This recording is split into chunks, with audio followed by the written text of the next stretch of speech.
تو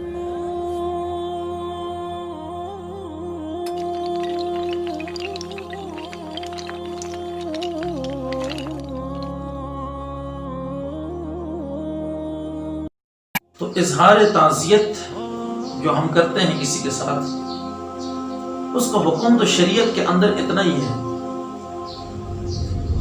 کہ میت والے گھر آپ 3 دن تک آپ تعزیت کریں، 3 دن سوگ منائیں.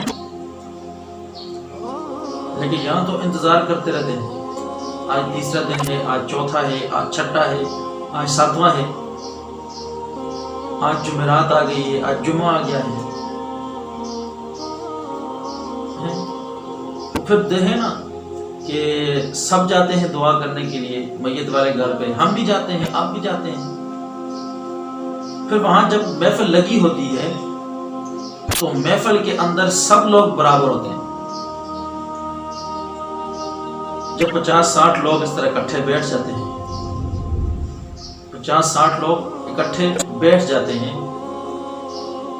تو اس کے بعد پھر اجتماعی دعا ہوتی ہے، اجتماعی دعا کی جاتی ہے. اجتماعی دعا ہو جاتی ہے ایک دفعہ. پھر اس کے بعد کیا ہوتا ہے؟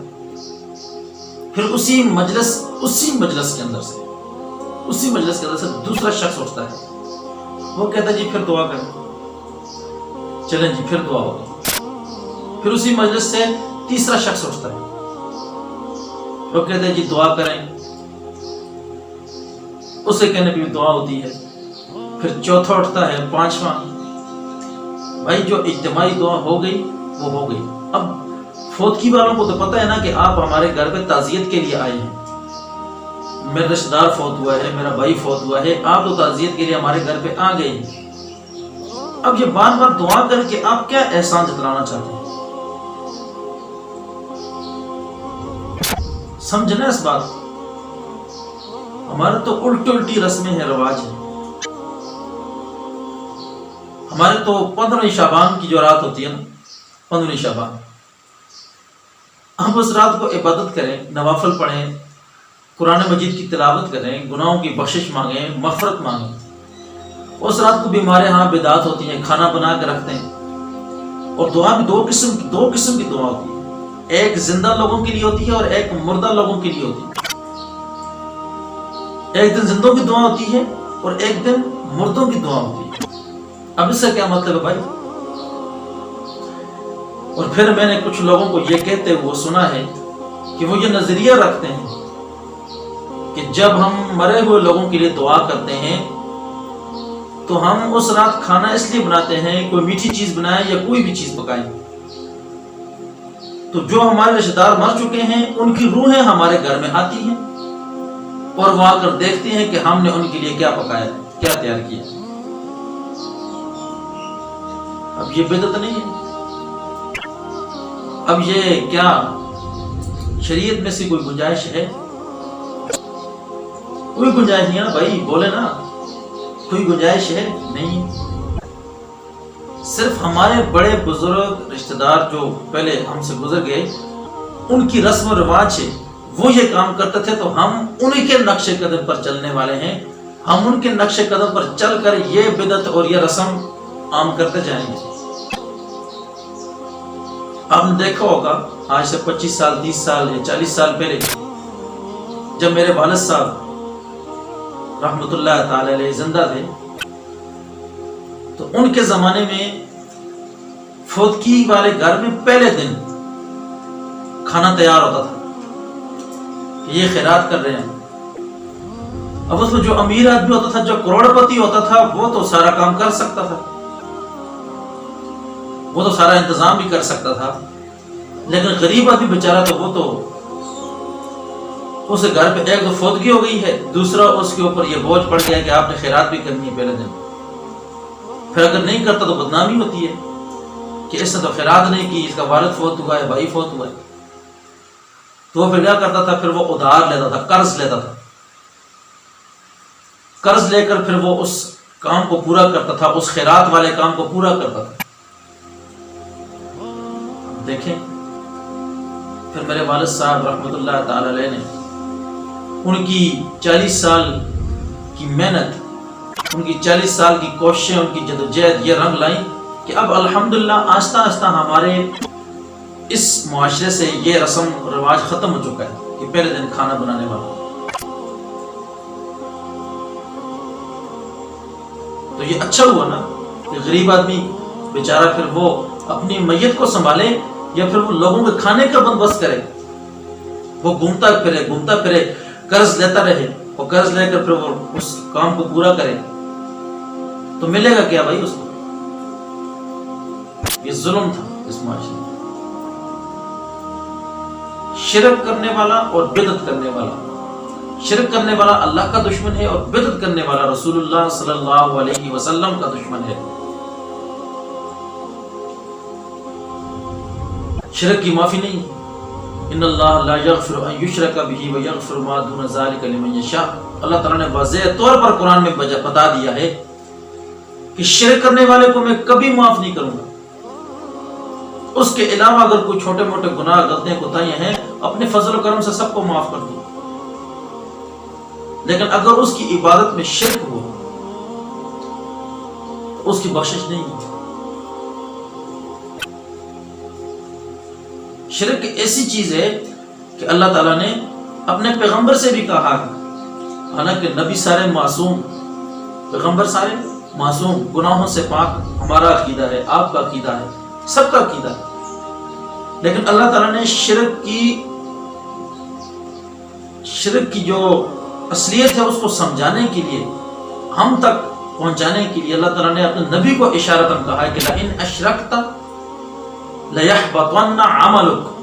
میرے پیغمبر اگر آپ بھی شرک کریں گے تو آپ کے سارے اعمال ضائع کر دیے جائیں گے. تو اس سے معلوم ہوا کہ شرک کتنی گندی چیز ہے. تو یہ رسم و رواج جو الٹے سیدھے ہیں یہ ختم کرنا چاہیے. پھر رسمی دعا ہوتی ہے جی کہ عید آ گئی ہے دعا کرنے کے لیے جائیں، عید آ گئی ہے دعا کرنے کے لیے جائیں. 3 دن آپ سوگ منائیں، اس کے گھر کھانا بھیجیں، اسے گھر پکا کر. اب یہ اہل محلہ کی ذمہ داری ہے. جس گھر میں فوتگی ہو جائے تو یہ اہل محلہ کے اوپر فرض ہے کہ وہ اس فوتگی والے گھر میں 3 دن تک اپنے گھر سے کھانا پکا کر بھیجیں.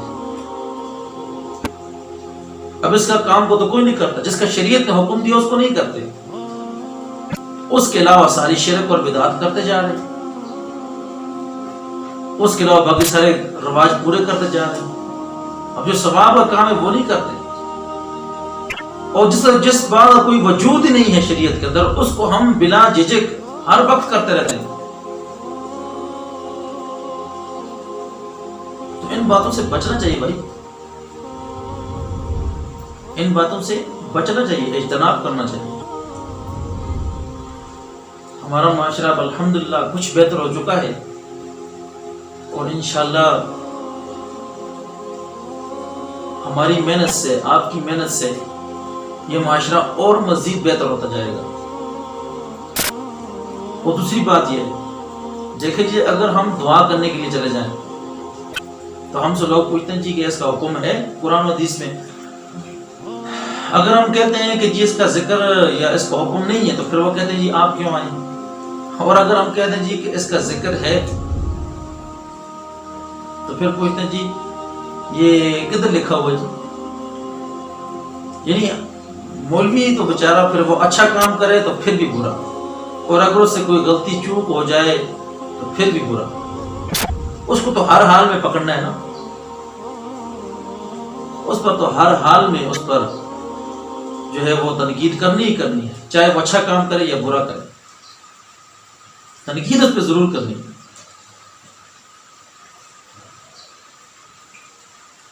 تو ایسی جو کام ہوتے ہیں ان کو چھوڑا جائے،